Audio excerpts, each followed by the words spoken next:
आइए हमारे कार्यक्रम में शामिल होकर रंगारंग प्रोग्राम से आनंद लेंगे कि संगीत वह ईश्वर की शक्ति है जो हर स्वर में बसे है राम। कि संगीत वह ईश्वर की शक्ति है जो हर स्वर में बसे है राम। राग जब जब सुनाए रागनी को तो रोगियों को भी मिलेगी आराम। और ले चलेंगे दोस्तों, साज और आवाज की दुनिया में क्योंकि कहा गया है किसी भी काम को करने से पहले मानव को ईश्वर का नाम लेना चाहिए। और ले चलेंगे, आइए ले चलेंगे बाबा भोलेनाथ के दरबार में उमापति के महादेव। बहुत ही शानदार से प्यारा सा भजन चलेंगे साज और आवाज की दुनिया में। मुन्ना म्यूजिकल ऑर्केस्ट्रा ग्रुप के अनाउंसर मिस्टर बबलू राज के मुखारबिन से शिव परिवार के माध्यम से ये प्यारा सा भेद और पेश कर रहे हैं भक्ति आराधना। और आप लोग आनंद लेंगे Bablu music centre YouTube channel के माध्यम से हमारा ये शानदार सा जगत गुरु उमापति महादेव का प्यारा सा भजन। आइए साज और आवाज की दुनिया में। और भजन का भाव है कि झारखंड में भोला बाबा। तो आइए प्यारा सा भजन आनंद लेते हैं।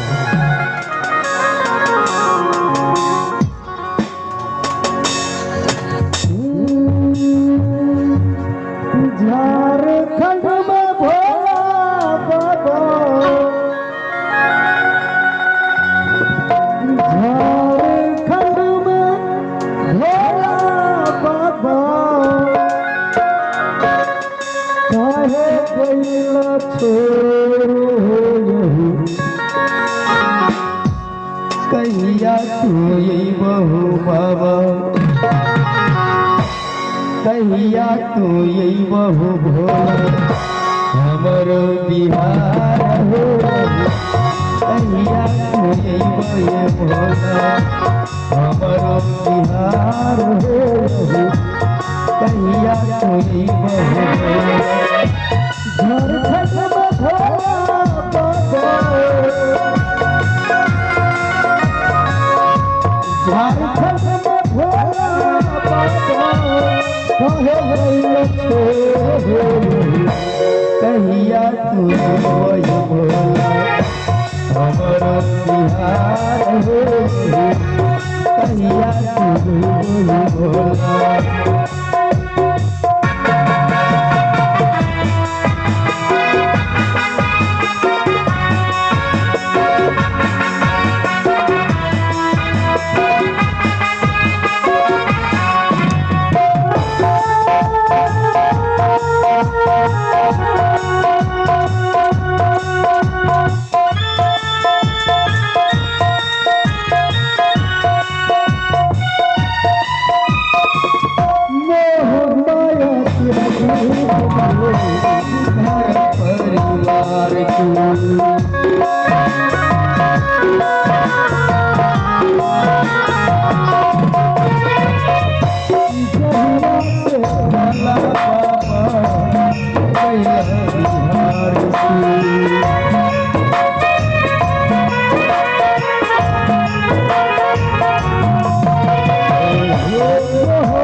कहिया तू भोला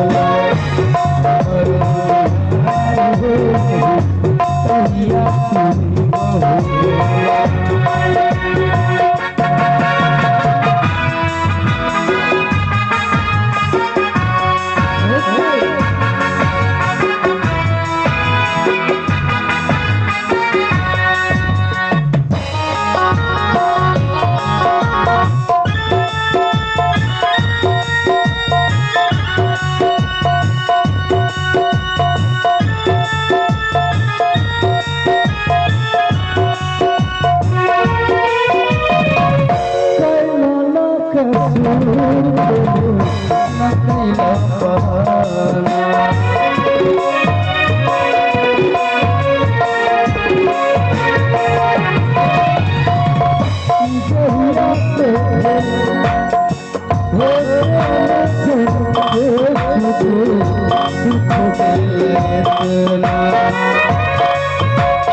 कहिया तुझे बहु भोला हमरो बिहार हो कहिया तुझे बहु भोला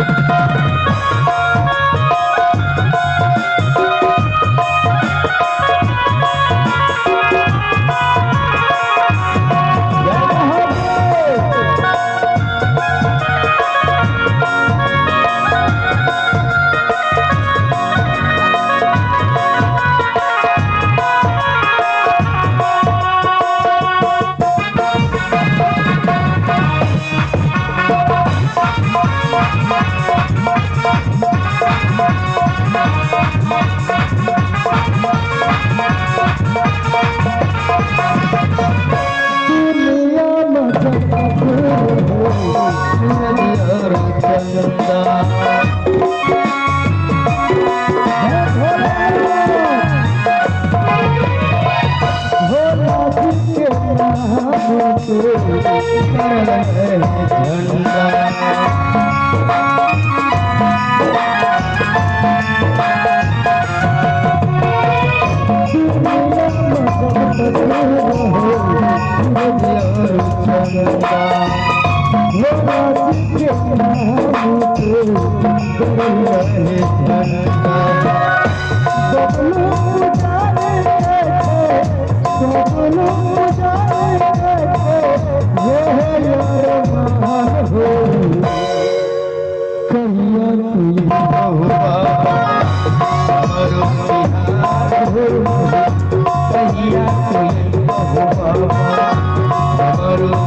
बिहार हो कहिया तुझे बहु भोला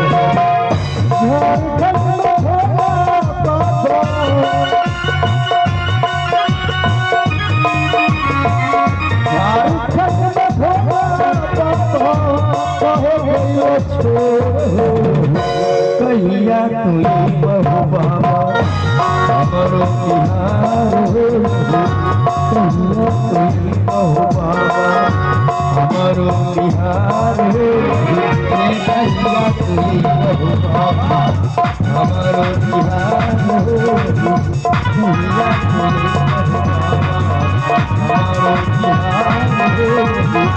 कहिया